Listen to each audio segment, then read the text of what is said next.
Baik, kita kembali lagi di segmen terakhir obrolan DPRD Kota Yogyakarta, masih bersama saya Danang Rudiatmoko bersama dengan rekan saya Mas Bambang Anjar Janumurti dan Mas Yugo, Mas Tomo. Nah, kita akan berbicara, ini lagi masa pembahasan anggaran. Nah, baru saja kita selesai bahas anggaran. Nah, ada beberapa hal Mas Bambang yang menarik di sini. Artinya diprediksi tahun 2023 ini adalah masa gelap resesi dunia ini. Nah, tentu pemerintah Kota Yogyakarta bertanggung jawab. Kemarin kebijakan dari pusat ini perlu menyediakan bantalan sosial masyarakat. Nah, sejauh mana ini kesiapan pemerintah Kota Yogyakarta di dalam rangka menghadapi resesi dunia ini dikaitkan dengan upaya membuat bantalan sosial masyarakat ini.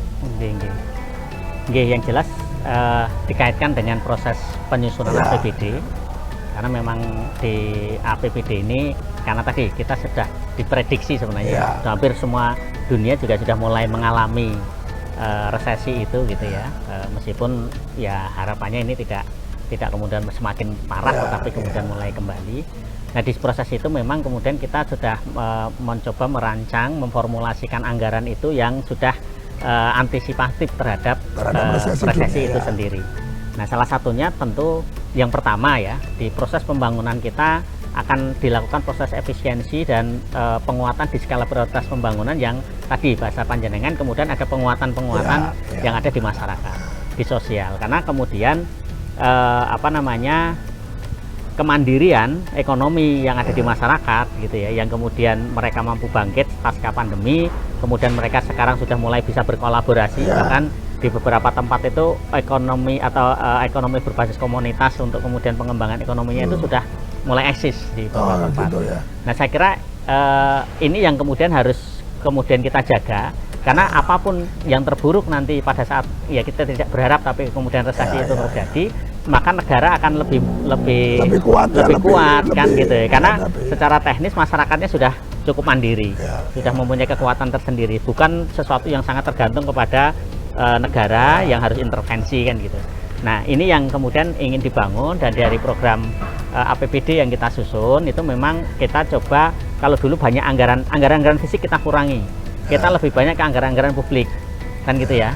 Anggaran publik wabil khusus juga dalam kaitannya dengan pemberdayaan kan gitu. Nah, ini karena tadi kita melihat sepertinya itu salah satu solusi supaya kemudian kondisi terburuk misalnya kemudian dunia ini melanda dan sampai di Indonesia, maka kemudian masyarakat termasuk yang punya resisten atau punya imunitas terhadap goncangan ekonomi itu, dan mereka kemudian mampu tetap survive dalam kondisinya, meskipun tentu tidak seideal kalau normal, tetapi paling enggak masyarakat survive, mendapatkan edukasi kemudian early warningnya sudah ada. Betul, karena saya melihat kalau masyarakat Kota Jogja ini kan istilahnya lebih responsif, kemudian mereka juga lebih mudah untuk digerakkan, karena pemahaman tadi. Saya melihatnya tingkat pemahamannya lebih tinggi lah gitu ya, karena intelektualitasnya juga bisa jadi lebih tinggi. Saya kira begitu. Yang menarik ini Mas Tomo, dengan berkecimpung di dalam beberapa komunitas.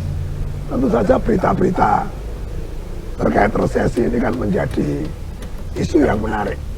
Nah, bahkan kalau di Jogja itu nengangkringan omongannya wis resesi dunia. Kira-kira menanggapi hal ini gimana Mas Tomo? Ya sementara ya masih itu ya, banyak kalangan yang itu membahas kaitannya dengan ya seperti taruh kata kemarin lah kita mengadakan seperti apa ya, resesi itu pertanyaan bagaimana kesiapan dari pemerintah kota nanti bisa ada seperti itu lah resesi dunia itu. Nah itu kan ya kita mencoba seperti tadi yang Pak Bambang tadi jajake kaitannya dengan kegiatan-kegiatan tadi seperti itu, biar nanti masyarakat juga bisa istilahnya kontribusinya di situ, biar nanti jadi kan seorang guyonan ini yang menarik. Jajannya wadah ini cukup berasuransi. Nah, ini kan kadang-kadang guyonan masyarakat punya. Iya, kekhawatiran itu ya Pak. Iya. Nah, munculnya itu kira-kira. Ya banyak juga muncul kaitannya karena ya mungkin ya udah kemarin ditempa seperti pandemi itu, jadi kan apa kekhawatiran itu mungkin dari masyarakat mungkin dengan adanya apa tadi ya seperti tadi yang dijanjikan kaitannya dengan sesi tadi ya Pak. Wah, jadi ya mungkin nanti apa ya persiapan dari masyarakat itu kaitannya tunjangan dengan seperti apa yang ada Bantalan sosialnya. ya program-programnya itu mungkin nanti bisa untuk apa itu ngeyem ya sedikit banyak. Agar orang ditomong yang anggota. Tapi mah nggak mau kita yuk konsekuensinya kita mewakili sebagai masyarakat kita yuk gelem totalitas ya Pak. Ya, jadi pemirsa ada yang menarik. Jadi memang kita kemarin mendapatkan undangan diskusi dengan Bank Indonesia itu atas perintah pemerintah pusat untuk menjaga inflasi daerah. Jangan sampai daerah itu mengalami inflasi yang melonjak. Di kota Yogyakarta itu sudah di warning sama Bank Indonesia. Jangan sampai melebihi dari 5,5%. Yang terjadi sekarang inflasi dari bulan ke bulan ini sudah mendekati angka 5. Sementara pertumbuhan ekonominya ini mengalami penurunan dari 5,4 itu menjadi sekarang ini di berkisar angka 4,6.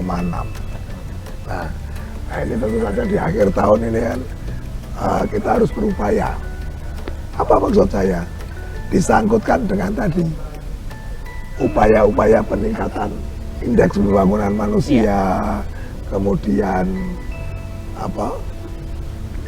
upaya bagaimana meningkatkan daya kreativitas.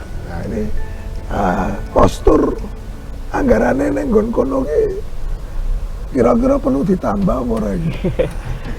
Yang pertama Mas Danang, artinya kan oke, bahwasanya kemudian pemerintah itu yang harus hadir pertama. Dan proses hadirnya yaitu dengan cara coba tadi menyusun, memformulasikan postur anggaran yang memang pro terhadap penguatan ketahanan masyarakat kan gitu. Dari satu sisi itu, dan memang ini selalu diikhtiari lah di Dewan dengan kita coba bahkan kemudian kita coba berkonsultasi dengan akademisi, praktisi itu supaya menemukan formulasi yang pas kan gitu ya. Dan itu yang perlu dilakukan. Cuman yang perlu kita pahami bahwasanya kalau nanti misalnya ini kan proses resesi ya misalnya yang kemudian mulai muncul, padahal dari satu sisi dituntut dengan peningkatan IPM yang harus selalu kita genjot, jangan sampai ada inflasi dan seterusnya. Kan ini terkait dengan bagaimana nanti kekuatan pasar, bagaimana kemudian daya beli masyarakat, kemandirian ekonomi dan seterusnya. Nah sehingga kemudian yang ingin kalau saya melihatnya yang sekarang sedang dan akan kita coba bangun adalah kolaboratif.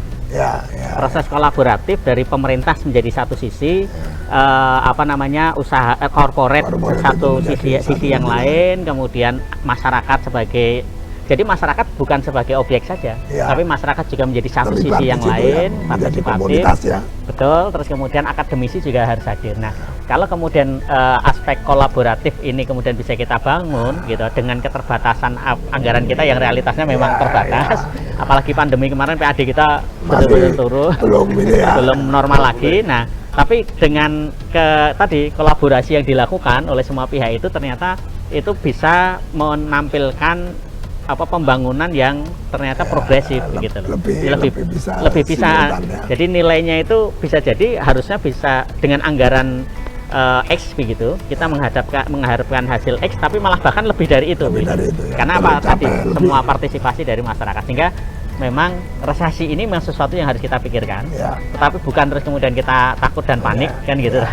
Nah yang pertama memang penyadaran masyarakat. Saya kira masyarakat kita lebih intelek sehingga lebih mudah untuk diberikan kesadaran, ada sosialisasi supaya ya kayak kemarin waktu pandemi itu jadi kredit gara-gara panik kan begitu sebagian wilayah. Nah kalau kita bergantung semua harus bergantung. Nah sekarang sudah tidak, masyarakat sudah bisa kita berikan. Nah yang kedua adalah tadi masing-masing masyarakat sudah mulai punya masing-masing pihak punya peran, dan peran ini yang kemudian harus istilahnya pengikatnya gitu.